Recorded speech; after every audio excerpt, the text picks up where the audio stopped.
जो हमारे प्रधानमंत्री हैं मोदी साहब, ट्रम्प अभी अभी बने हैं, उनके लिए कैसा रहने वाला है 2025? एक तरह से ये कह सकते हैं कि जो रुझान है पब्लिक का वो कम होना शुरू हो जाएगा दोनों के प्रति। और अगला इलेक्शन तो ये डेफिनेटली दोनों ही आउट होंगे। गोल्ड रेट जो है 2026 में क्योंकि बढ़ने वाले हैं, इसीलिए 25 में जो है ये गोल्ड रेट्स थोड़े से स्थिरता से थोड़ा सा ऊपर की तरफ ही जाएंगे। 24 में थोड़ा सा स्थिर थे, 24 से अभी ऊपर आने ही लगे हैं धीरे धीरे करके रेट्स, और वो इसीलिए क्योंकि उच्चता की तरफ गुरु जो है उच्चता की तरफ जा रहे हैं।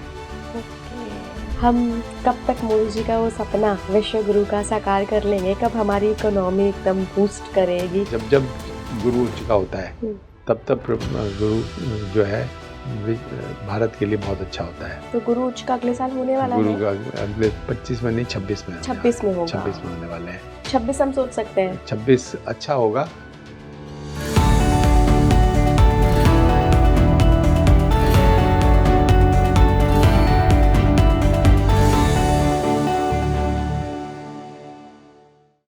नमस्कार इंडिया, आप देख रहे हैं स्पीकिंग ट्री। मैं हूं आपके साथ हिला गोस्वामी और आज बात होगी मंडेन यानी कि मेदिनी ज्योतिष के अनुसार 2025 कैसा रहने वाला है, देश के लिए कैसा रहने वाला है, यूएस के लिए कैसा रहने वाला है, साथ में इकोनॉमी कैसे बूस्ट कर सकती है, करेगी भी या नहीं करेगी, गोल्ड रेट्स क्या होंगे, शेयर मार्केट में क्या बदलाव आएगा, और जो बहुत सारे प्रेडिक्शंस हो रहे हैं कि अगले साल 2025 में कुछ आपदाएं आ सकती हैं, उनके बारे में भी बात करेंगे कि वो प्रेडिक्शन कितने सही हैं, कितने सटीक हैं, कौन से ऐसे ग्रह होते हैं मंडेन एस्ट्रोलॉजी के अकॉर्डिंग जो कि इन नेचुरल आपदाओं की भविष्यवाणी के लिए देखे जाते हैं। तो मेरे साथ बहुत स्पेशल गेस्ट जुड़ रहे हैं, अरुण बंसल सर, बहुत बहुत स्वागत है।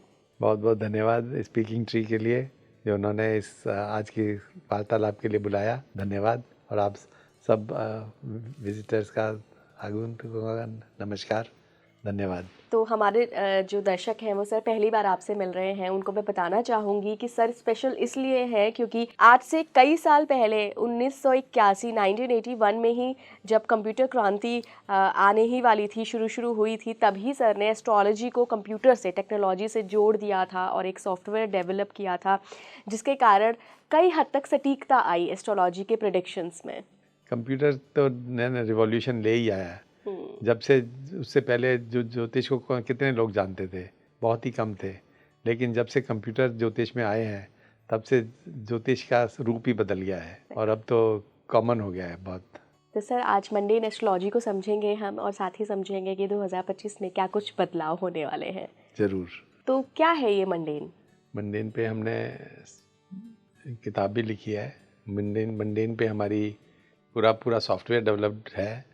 मंडेन पर कि संवत्सर क्या होता है, संवत्सर के क्या प्रभाव हैं, फिर बारिश की कैसे गणना की जाती है, या शेयर मार्केट की कैसे गणना की जाती है, या और आंधी तूफान या पैदावार के बारे में प्रेडिक्शन कैसे की जाती है, ये सारा मंडेन एस्ट्रोलॉजी या मेदिनीय ज्योतिष कहते हैं हिंदी में, मेदिनीय ज्योतिष में आता है ये। उसमें हम वर्षा के लिए कई तरह के हॉरोस्कोप बनाते हैं और उसमें हम प्रिडिक्ट करते हैं आर्द्रा प्रवेश जन्म कुंडली होती है, कुंडली उससे बनाते हैं, और वर्ष प्रवेश में भी हम बनाते हैं, वर्ष प्रवेश कुंडली बनाते हैं, जगत कुंडली बनाते हैं। उनसे हम ये जानने की कोशिश करते हैं कि कब ये कौन सा बारिश होगी, नहीं होगी, कितनी होगी, ज़्यादा होगी, या हम स्तंभ वगैरह बनाते हैं। हमारे सर्प कुंडलियाँ होती हैं तो वो भी बनाते हैं। ये सब मंडेन का पार्ट है। सर्वतोभद्र चक्र बनाया जाता है। हाँ, सर्वतोभद्र चक्र, क्योंकि ये शेयर मार्केट को स्टडी करने के लिए सबसे ज़्यादा इस्तेमाल किया जाता है। अच्छा। सर्वतोभद्र चक्र में हम नक्षत्रों के भेद देखते हैं कि कौन सा किसको भेद रहा है। तो वो अगर कोई अच्छा ग्रह भेद रहा है तो शेयर डाउन हो जाएंगे, अगर कोई खराब ग्रह भेद रहा है तो अप हो जाएंगे। गोल्ड का भी ऐसे ही देखते हैं? गोल्ड का भी इसी तरह से देखते हैं, लेकिन इन सब से ऊपर हमने और रिसर्च करी इसके ऊपर भी। इस पे भी हमने काफ़ी अच्छे सॉफ्टवेयर डेवलप किए हैं। इसके ऊपर जो मोदी जी ने जब वो सीएम थे गुजरात के, तब उन्होंने एक कॉन्फ्रेंस कॉल करी थी मंडेन पे रेन फोरकास्टिंग पर। अच्छा। ज्योतिष की कॉन्फ्रेंस कॉल करी थी, उसमें मैं मुख्य पार्टिसिपेंट था उसमें। तो उन्होंने तब ये रिसर्च करके हमने बताया था कि कैसे उसकी बारिश का प्रेडिक्शन किया जा सकता है। तो इसके लिए हमने क्या किया, जो मंडेन एस्ट्रोलॉजी है उससे तो हम प्रेडिक्शन जो करते हैं वो तो सटीक कभी आती है कभी नहीं आती, उसका हमें डाउट ही रहता है कि ये सटीक होगी कि नहीं होगी। फिर डेली की फोरकास्टिंग कैसे करें, फिर अलग अलग स्थानों की फोरकास्टिंग कैसे करें, क्योंकि वहाँ पे फोरकास्टिंग करने का एक तरीका दिया हुआ है, तो वो सारे विश्व के लिए तो एक नहीं हो सकता। तो वो तो हर जगह के लिए अलग अलग होगा कि दिल्ली में बारिश कब हो रही है, बम्बई में कुछ ज़्यादा हो रही है और कलकत्ते में कुछ कम हो रही है, तो इस तरह से अलग अलग हिसाब रहता है।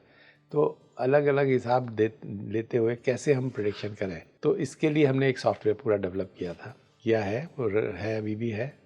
उसमें हम सारा डाटा फीड करते हैं, वहाँ का पास्ट डाटा फीड करके हम उसमें ये निकालते हैं कि ये कौन से ग्रहों की वजह से बारिश हुई, इस तारीख को इस किसी भी दिन बारिश हुई तो इतनी बारिश क्यों हुई, किस ग्रह की वजह से हुई और किस ग्रह की वजह से कम हुई, किस ग्रह की वजह से ज़्यादा हुई। तो इस तरह से कॉम्बिनेशन हमने निकाले।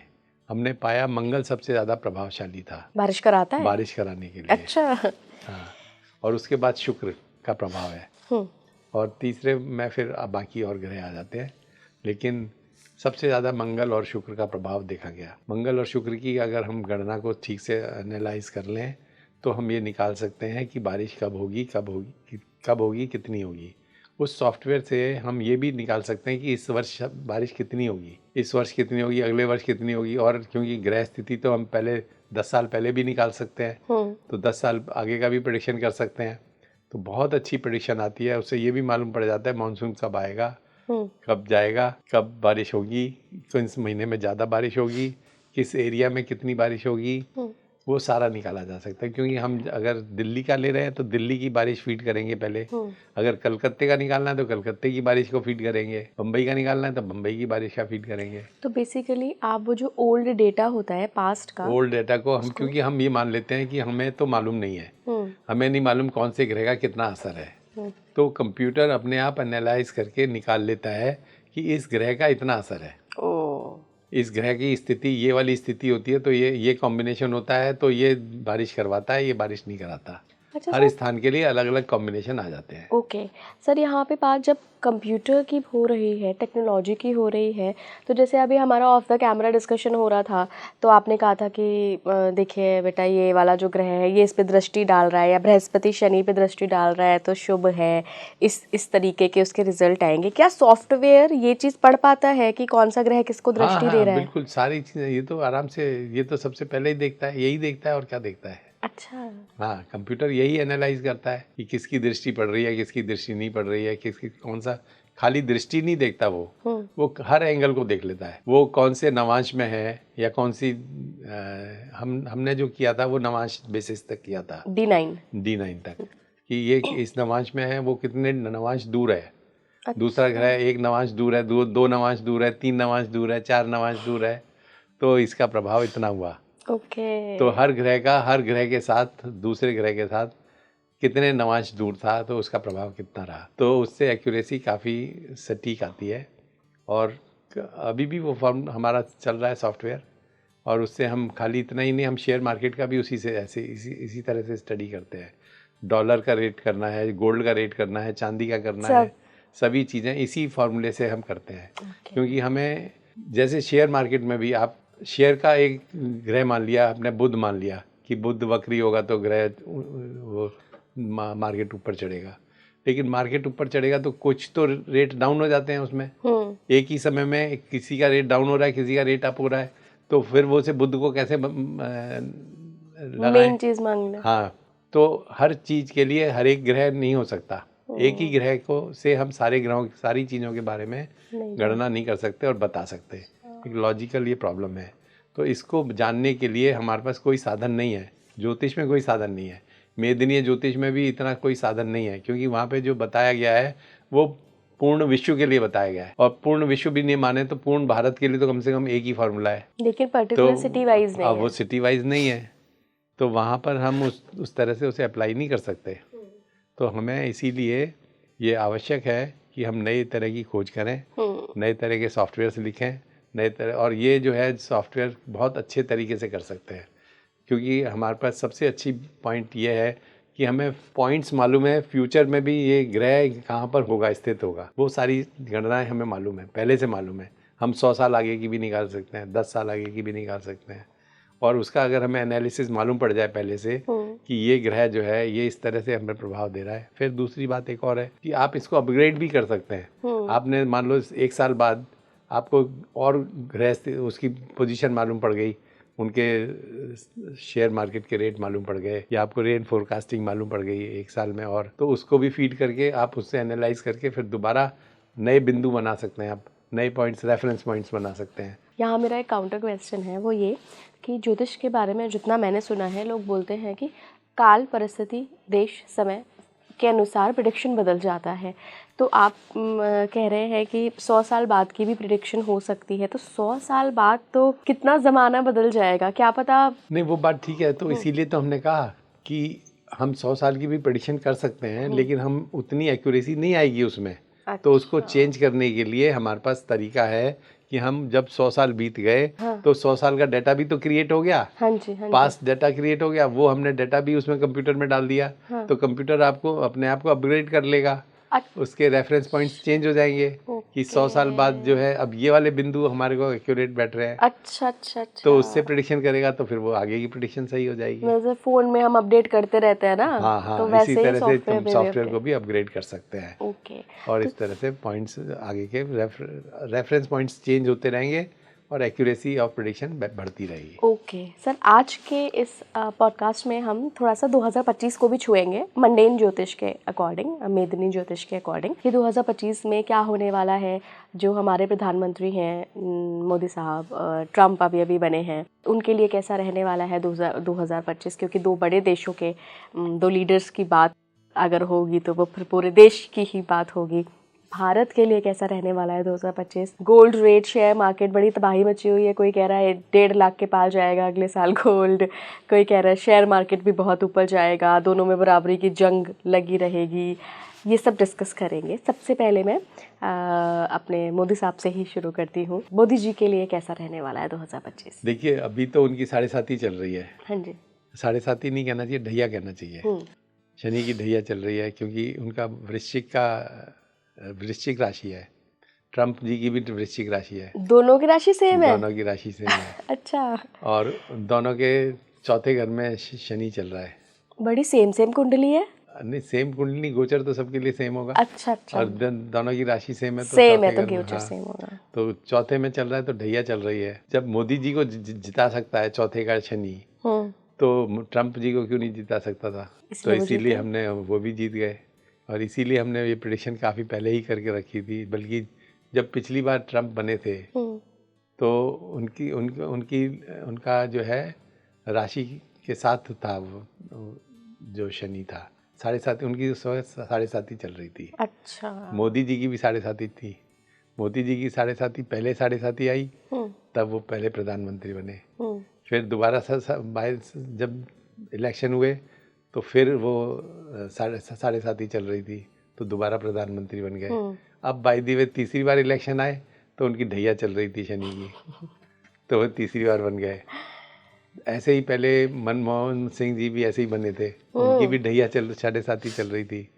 फिर दोबारा जब चल रही थी, तब भी उनकी ढैया चल रही थी। तो इस तरह से शनि जो है पॉलिटिक्स में, तो डेफिनेटली मैं ये कह सकता हूँ कि शनि जो है इसका बड़ा रोल है। और किसी को अगर बड़ी पावर गेन करनी है, तो उसका 7.5 या ढैया होना आवश्यक है।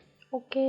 हाँ, तभी वो बनता है। 2025 में इन दोनों के क्या रहने वाले हैं ग्रह? 2025 में तो अभी तो 7.5, अभी मार्च तक तो 7.5 चलेगी मोदी जी की, और मोदी जी इनकी। फिर इसके बाद 7.5 तो उतर जाएगी।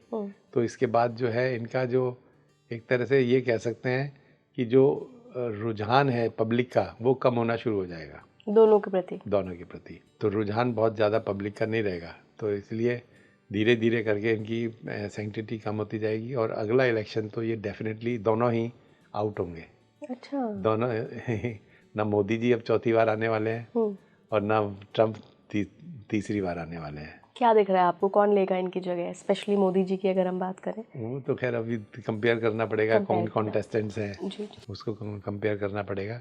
लेकिन हम शनि के दृष्टि से ये कह सकते हैं, देख सकते हैं, क्योंकि ये जो प्रेडिक्शन है ये हमने जब वो पहली बार प्रधानमंत्री बने भी नहीं थे उस समय भी हमने प्रेडिक्शन कर दी थी। ये सारी प्रिंटेड है हमारी कि प्रधानमंत्री मोदी जी 3 बार बनेंगे, 3 टर्म के लिए बनेंगे।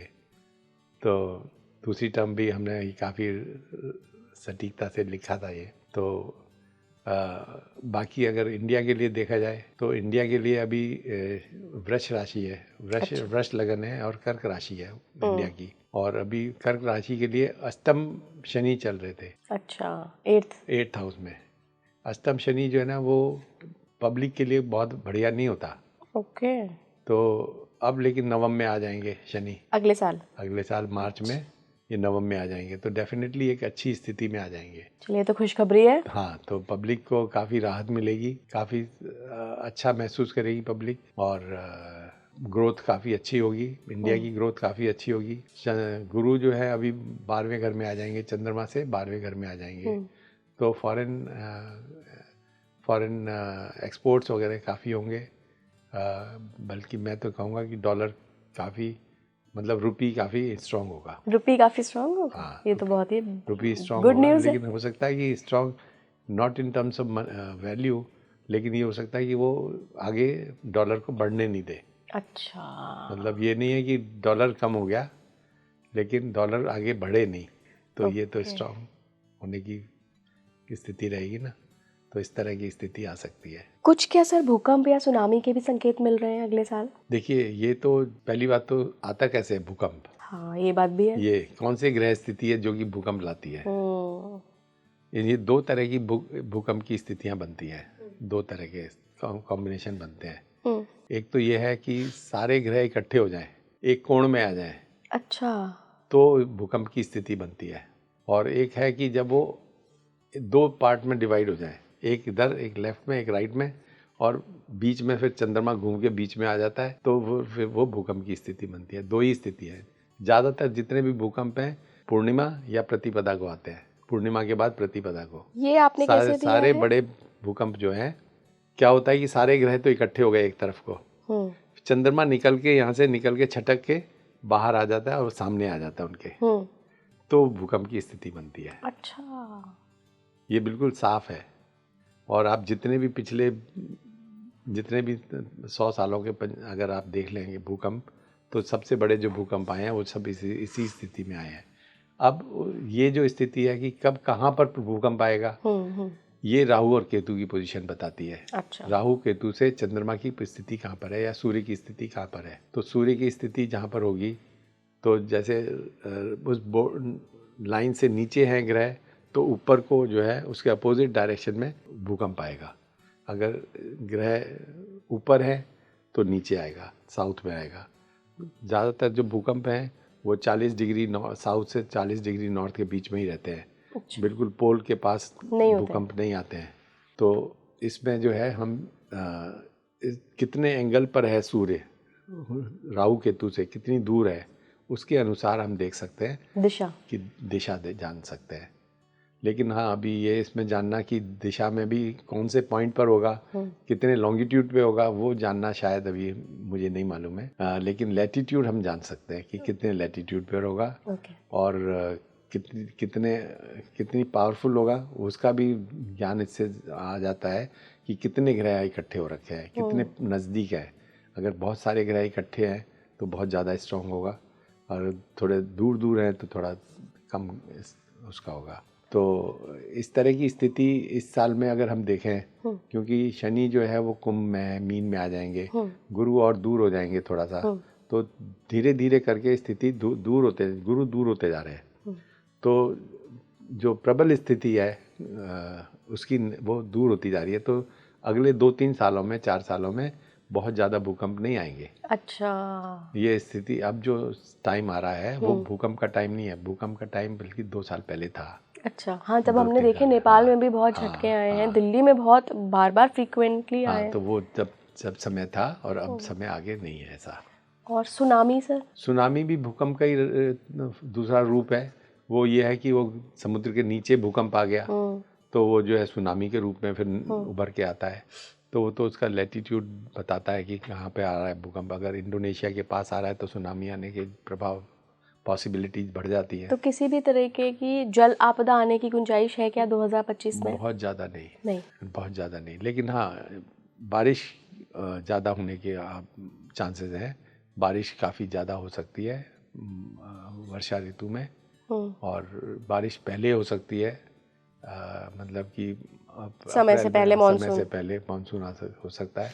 गर्मियों में मतलब बारिश पड़े और बारिश के दिनों में बारिश ना पड़े, इस तरह के गुंजाइश है। हाँ, बाकी वैसे अच्छा जी, दूर दूर जब ग्रह हो जाते हैं तो वो भी जो वार के भी, युद्ध के भी जो हुए हैं वो भी हट जाते हैं। तो अभी युद्ध के भी कोई वो नहीं है, युद्ध भी शांत हो जाएगा।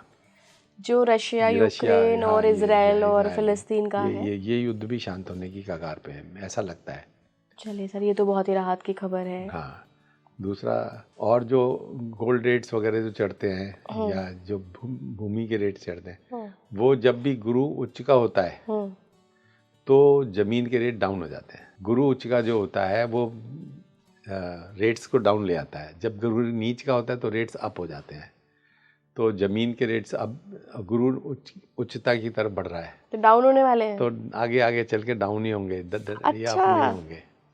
2025 में हम माने कि प्रॉपर्टी में एक बड़ा गिराव ही देखने को आएगा।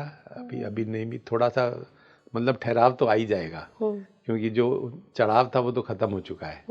अब ठहराव आ जाएगा, फिर इसके बाद उतार आएगा। तो क्या ये मिड 2025 के बाद 26 में जो है 26-27 में हम उतार देख सकते हैं प्रॉपर्टी के रेट्स में। तो 25 में ठहराव आएगा। और 24 में जो है थोड़ा हल्का सा चढ़ाव रहा है, लेकिन अब चढ़ाव कम हो गया है। 23 में क्योंकि जब वो वहाँ से निकला ही था तो 2-3 साल पहले वो मकर राशि की तरफ था गुरु, तब वो चढ़ाव खूब हुआ उस समय। और सर गोल्ड रेट में जब ये पृथ्वी इनके रेट्स डाउन होते हैं तो गोल्ड रेट चढ़ जाते हैं। प्रॉपर्टी जब डाउन तो कौन सा ग्रह करता है लीड गोल्ड को? गोल्ड के लिए भी यही गुरु ही है। गुरु जब उच्च के होंगे तो गोल्ड रेट चढ़ जाएंगे। शुक्र नहीं है गोल्ड के? नहीं, गोल्ड के बृहस्पति है। अच्छा, पीला रंग है। तो ये जब उच्च के होंगे बृहस्पति तो गोल्ड रेट बढ़ेगा। अच्छा, और अभी 2025 में उच्च के होने वाले हैं। हाँ, 26 में उच्च के होने वाले हैं। अभी से उस तरफ की मुख तो हो ही गया उस तरफ को। अच्छा, तो धीरे धीरे बढ़ेंगे। थोड़ा बढ़ेगा। तो क्या ये मैं कह सकती हूँ कि 2026 तक गोल्ड रेट में एक बड़ा बदलाव देखने को आएगा। गोल्ड रेट जो है 2026 में क्योंकि बढ़ने वाले हैं, इसीलिए 25 में जो है ये गोल्ड रेट्स थोड़े से स्थिरता से थोड़ा सा ऊपर की तरफ ही जाएंगे। 24 में थोड़ा सा स्थिर थे, 24 से अभी ऊपर आने ही लगे हैं धीरे धीरे करके रेट्स, और वो इसीलिए क्योंकि उच्चता की तरफ गुरु जो है उच्चता की तरफ जा रहे हैं। शेयर मार्केट के क्या हाल रहेंगे सर 2025 में? शेयर मार्केट काफ़ी स्थिर सा रहेगा। चलिए, तो बड़ी अच्छी खबर है। काफ़ी स्थिर सा रहेगा, थोड़ा सा चढ़ता रहेगा लेकिन काफ़ी स्थिरता की तरफ ही रहेगा। तो बहुत ज़्यादा इसमें डाउनवर्ड ट्रेंड नहीं आएगा, ना ही कोई ऊपर भागेगा। अच्छा सर, जैसे आपने बृहस्पति को लैंड एंड गोल्ड से रिलेट किया है, वैसे क्या शेयर मार्केट से भी कोई ग्रह रिलेट करता है? शेयर मार्केट में भी मेन प्लैनेट जो है, सबसे ज़्यादा बड़ा मेजर प्लैनेट जो चेंज करता है वो है शुक्र। वीनस यहाँ आता है? अच्छा, वीनस यहाँ पे आता है। वीनस सबसे ज़्यादा रोल प्ले करता है, उसके बाद बुध करता है, और इसके बाद तीसरे में मंगल करता है। तो वीनस अभी क्या सिचुएशन में है? वीनस तो हर महीने बदल जाता है। बड़ा चंचल प्लैनेट है। हर महीने तो सूर्य के साथ चलना है उसने। तो सूर्य ने हर एक राशि बदल जानी है, तो वो तो हर महीने बदलता रहेगा, गोचर करता रहता है। तो इसलिए उसकी स्थिति को इस तरह से तो नहीं आंका जा सकता, लेकिन स्थिति जो है सूर्य के रेफरेंस में कितनी कहाँ पर है उसके हिसाब से उस शेयर मार्केट अब चढ़ता रहता है। अभी जैसे शेयर मार्केट काफ़ी डाउन हुआ है, तो लेकिन अब ये डाउन और नहीं होगा, और अब ये धीरे धीरे ऊपर ही चढ़ेगा और धीरे धीरे मजबूत होता जाएगा। नव वर्ष में ये काफ़ी मजबूत हो जाएगा शेयर मार्केट। नव वर्ष। सर, कुछ ऐसा भी होता है कि जैसे जो मेटल इंडस्ट्री है या पर्टिकुलर हेल्थ इंडस्ट्री है, इनके जो शेयर होते हैं, क्या ये भी मंडेन से देखे जाते हैं कि कौन सी सेक्टर के शेयर बढ़ने वाले हैं? बिल्कुल ये सब की ग्रह की एनालिसिस हर एक की अलग अलग करनी पड़ती है। अच्छा। हर एक ग्रह की स्थिति के अनुसार फिर उसके ग्रह के रेट्स देखे जाते हैं और ये हमारे सॉफ्टवेयर के द्वारा काफ़ी सटीकता से पता चल जाता है कि किस सेक्टर के शेयर ज़्यादा बढ़ने वाले हैं या घटने वाले हैं। उसमें हम सभी ग्रहों को उनकी जो बैक रेटिंग है उसके अनुसार उसे निकाल लेते हैं। तो वहाँ बेस, क्योंकि ये तो एक ऐसा विषय है कि हर एक को डीपली एक एक टॉपिक को हमें एनालाइज करना पड़ेगा, हर एक सारे ग्रहों को देखते हुए। एक ग्रह से हम सबका एनालिसिस नहीं कर सकते और ये कहते हैं कि मंगल इसके लिए शनि जो है मेटल इंडस्ट्री को इंडिकेट करेगा, या मंगल जो है फायर या मेडिकल इंडस्ट्री को करेगा। ये गलत है कहना, क्योंकि शनि जो है शनि का जो रोल है वो बिल्कुल अलग है। वो स्लो मूविंग प्लैनेट है, उसका शेयर मार्केट पे डायरेक्ट इम्पैक्ट नहीं देखा जा सकता। लॉन्ग टर्म में तो इम्पैक्ट देखा जा सकता है, लेकिन शॉर्ट टर्म इम्पैक्ट्स जो है वो शनि के कारण नहीं आते हैं। तो जो लोग सर लॉन्ग टर्म इन्वेस्टमेंट करते हैं, जैसे 5-7 साल के, उनके लिए क्या फिर शनि की स्थिति देखना बेहतर रहता है? हाँ, जो 5-7 साल के लिए कर रहे हैं वो उनके लिए पहले तो गुरु हैं, गुरु इम्पोर्टेंट है। अच्छा। हाँ, और मंगल इम्पोर्टेंट है उनके लिए भी। शनि का तो लास्ट में ही है, वो तो long term, very long term impact create करते हैं।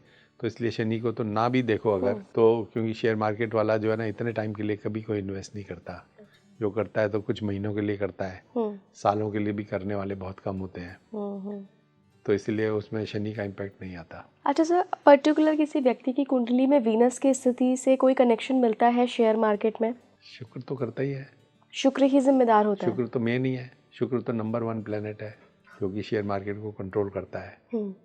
शुक्र का कंबशन अलग करता है। शुक्र का जब भी ये प्लेनेट वीक हो जाते हैं तो थोड़ा मार्केट अप हो जाता है। शुक्र जो है वक्री हो जाता है तो मार्केट अप हो जाता है। कंबस्ट हो जाता है तो अप हो जाता है। इस तरह से। सर, आपने अभी थोड़ी देर पहले हमारा डिस्कशन हो रहा था तो आपने एक जिक्र किया था कि जो अर्थ क्वेक आता है, जो भूकंप आता है, वो या तो प्रतिपदा या ज़्यादातर पूर्णिमा, मतलब ये 2 आपने डेट्स देखी हैं। या फिर अष्टमी को आता है, या फिर अष्टमी को आता है। तो कई बार हम देखते हैं सर, जो पंचांग होता है उसमें 2 डेट्स दे रखी होती है। अब अष्टमी ही 2 दिन आ गई, पूर्णिमा ही 2 दिन आ गई, प्रतिपदा ही 2 दिन आ गई, तो फिर कैसे कैलकुलेट करेंगे कि कौन सी प्रतिपदा या कौन सी अष्टमी या कौन सी पूर्णिमा पर आएगा? एक अप्रोक्सीमेट डेट बता रहा है ना।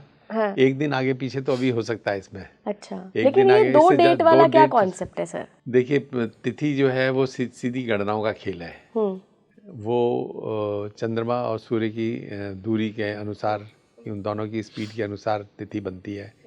तो तिथि जो है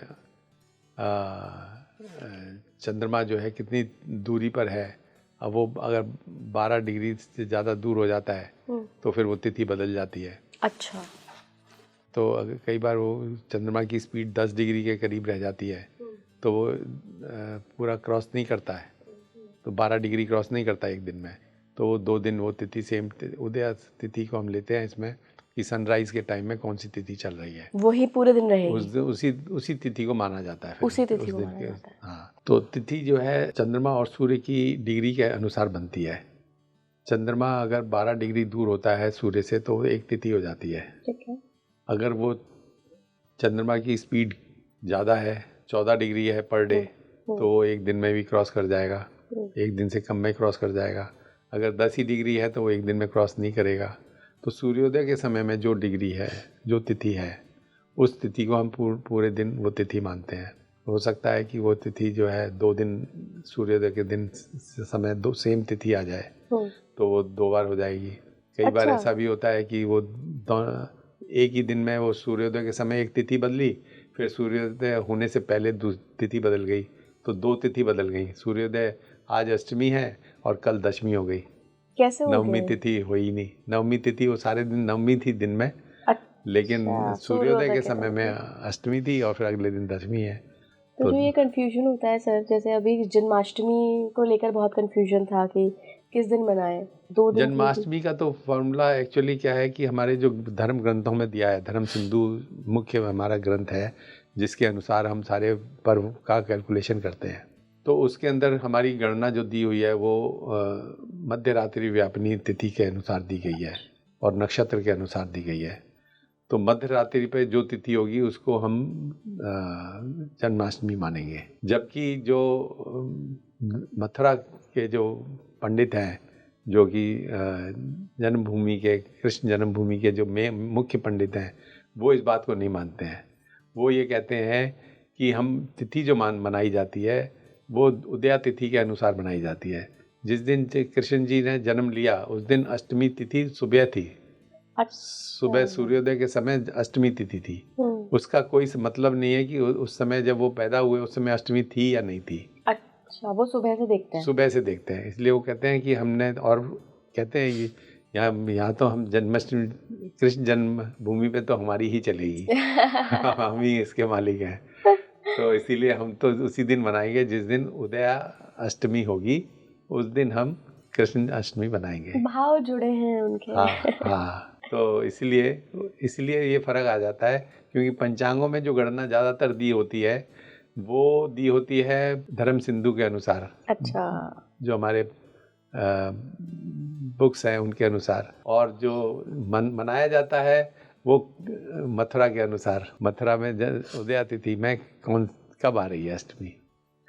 तो अब हमने वैसे तो अब नेक्स्ट जो हमारे जो सॉफ्टवेयर हैं उनमें भी चेंजेस ही कर दिए हैं कि हमने उदया तिथि के अनुसार ही उसको गणना कर दी है। अच्छा। तो अब वो गणना जो है उनसे मैच करती है। तो ऐसा अभी दिवाली पे भी ऐसा हुआ। हाँ, दिवाली पे भी दो कंफ्यूजन रहा कि 31 को मनाए कि 1 तारीख को मनाए। अब यहाँ पर तो मतभेद नहीं होने चाहिए थे। मतभेद इसलिए नहीं होने चाहिए थे क्योंकि धर्म सिंधु ने एक गणना दी हुई है, गणना प्रोसीजर दिया हुआ है, ये गणना है, और उस गणना के अनुसार 1 तारीख को हमारी दिवाली का पर्व मनना चाहिए था। लेकिन उसमें धर्म शास्त्रियों ने ये बोला कि हम पूजा कब करें, हमारे लिए तो समय ही नहीं मिल रहा। तो उन्होंने इस बात को नकार दिया कि 1 तारीख को दिवाली होनी चाहिए। उन्होंने अपने हिसाब से कि हमें पूजा करनी है तो हम तो इस तरह से करेंगे, इस दिन करेंगे, तो हम तो नहीं हम करेंगे 1 तारीख को। तो उन्होंने कि हमारे को तो अमावस्या पे ही होनी चाहिए पूजा, हमारी प्रतिपदा में नहीं होनी चाहिए। जबकि धर्म सिंधु में इस तरह का कुछ नहीं लिखा हुआ। उन्होंने गणना का फॉर्मूला दिया है लेकिन पूजा का फॉर्मूला नहीं दिया हुआ। खैर सर, मुझे लगता है कि भाव जरूरी है। हाँ, तिथि 1 हो चाहे 31 हो, लेकिन कंफ्यूजन हो जाते हैं इसमें, कंफ्यूजन हो जाते हैं। अब अगले साल भी इस तरह की प्रॉब्लम आ सकती है। 21 अक्टूबर और 22 अक्टूबर का इसी तरह से होने वाला है। अच्छा। लेकिन हमने पहले से ही अब धर्म बंधुओं का मान के उनके अनुसार उनके 21 तारीख कर दी है 22 की बजाय, क्योंकि नहीं तो 22 को होना चाहिए थी दिवाली धर्म सिंधु के अनुसार, और बाकी तो आपने अभी से डेट बता दी, 21 अक्टूबर को अगले साल दिवाली पड़ रही है 2025 में। नहीं सर, हम मंडेन पे ही वापस आते हैं, थोड़ा सा घूम गए थे हम तिथियों पे। हमने ट्रम्प की कुंडली डिस्कस नहीं करी है, जो कि अभी नवनिर्वाचित राष्ट्रपति हैं अमेरिका के। क्या ऐसा रहने वाला है उनका 2025 बहुत अच्छा रहने वाला है। अभी तो बहुत ही अच्छा है उनका समय। अभी तो चौथे का वैसे चौथे में शनि चल रहे हैं, वृश्चिक राशि है उनकी और सिंह लगन है उनका। अच्छा। तो वृश्चिक राशि सिंह लगन के लिए अष्टम में चले जाएंगे। जो शनि महाराज हैं वो अष्टम भाव में चले जाएंगे, तो उनकी जो हेल्थ के लिए वो अच्छा समय नहीं है। तो उनकी हेल्थ भी थोड़ा सा डावाडोल होगी। लेकिन वैसे लगन से क्योंकि पंचम में आ जाएंगे, तो लगन से पंचम भी बहुत अच्छा नहीं माना जाता। तो ऐसा नहीं है कि उनको it will not be bed of roses. हाँ, इट विल भी थोड़ा सा डिफिकल्ट रहेगा। पंचम शनि जो है वो टेंशन काफ़ी देता है, टेंशन हर काम में टेंशन देता है, काम में विरोधाभास काफ़ी रहता है। तो थोड़ा इतना आसान नहीं होगा। यही बात हमारे प्रधानमंत्री जी के लिए भी होने वाली है। अच्छा। सेम बात, क्योंकि उनकी भी सेम राशि है, लेकिन उनका लगन फर्क है। उनका लगन वृश्चिक है। वृश्चिक लगन के लिए चौथे में शनि चल रहा है, चौथे भाव में चल रहा है। उनकी हेल्थ को कुछ नहीं होने वाला। चलिए, खुशी की बात है। उनकी हेल्थ को कुछ नहीं होने वाला, क्योंकि उनकी सिंह लगन है उनकी हेल्थ डाउन हो सकती है ट्रम्प जी की, लेकिन मोदी जी की तबीयत में कोई परिवर्तन नहीं आएगा। पंचम में है, बहुत स्ट्रांग हेल्थ रहेगी। और लेकिन उनको भी टेंशन तो इनको भी आएगी, काफ़ी जो अपोजिशन है काफ़ी स्ट्रांग होने वाली है।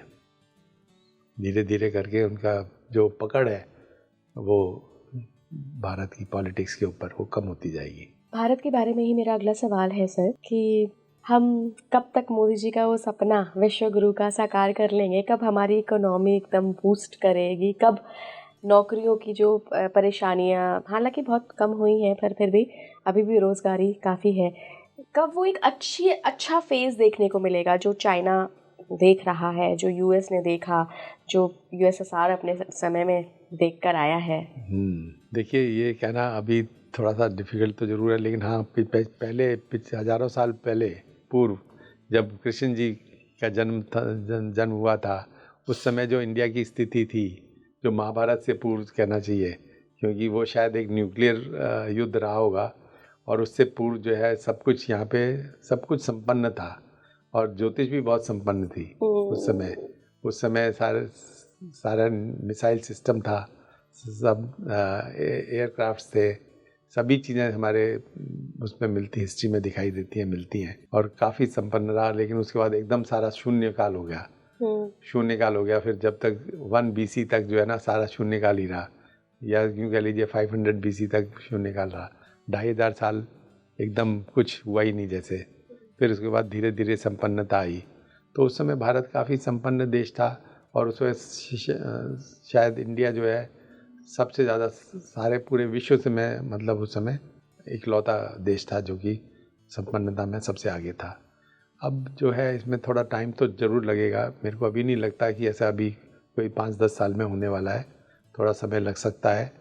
लेकिन हाँ, जब गुरु उच्च का होता है तब गुरु जो है भारत के लिए बहुत अच्छा होता है। तो गुरु उच्च का अगले साल होने वाला है? गुरु का अगले 25 में नहीं 26 में 26 में होगा। 26 में होने वाले हैं। 26 हम सोच सकते हैं। 26 अच्छा होगा, लेकिन ये जरूरी नहीं कि विश्व गुरु बन जाए। गुरु तो अच्छा होगा, पर डेफिनेटली कुछ प्रोग्रेस होगी, डेवलपमेंट्स होंगे, अच्छे प्रोग्रेस होगी। फिर अगले ऐसे हर 12 साल में ये तो गुरु उच्च का होता है, तो ऐसे साइकिल है ये, तो उस समय ये गुरु की प्रधानता मिलेगी, उसका लाभ मिलेगा, और धीरे धीरे करके हो सकता है 1 साइकिल में नहीं 2 साइकिल में फिर ये विश्व गुरु की तरफ अग्रसर हो जाए। मतलब मैं ये कह सकती हूँ कि हमारा ग्राफ लगातार बढ़ेगा घटेगा नहीं। हाँ। तो sir thank you so much जुड़ने के लिए, और आपसे बात करके एक खुशी हो रही है मुझे कि अगला साल इंडिया के लिए अच्छा रहने वाला है, भारत के लिए, मोदी साहब के लिए, ट्रम्प के लिए थोड़ी सी परेशानियाँ आएंगी, लेकिन फिर भी बेहतर रहने वाला है। बहुत बहुत धन्यवाद स्पीकिंग ट्री के लिए, जो उन्होंने बुलाया यहाँ पर और सबके समक्ष हमें प्रस्तुत किया। धन्यवाद, बहुत बहुत धन्यवाद। नमस्कार। आप जुड़ रहे हैं स्पीकिंग ट्री के साथ। नमस्कार।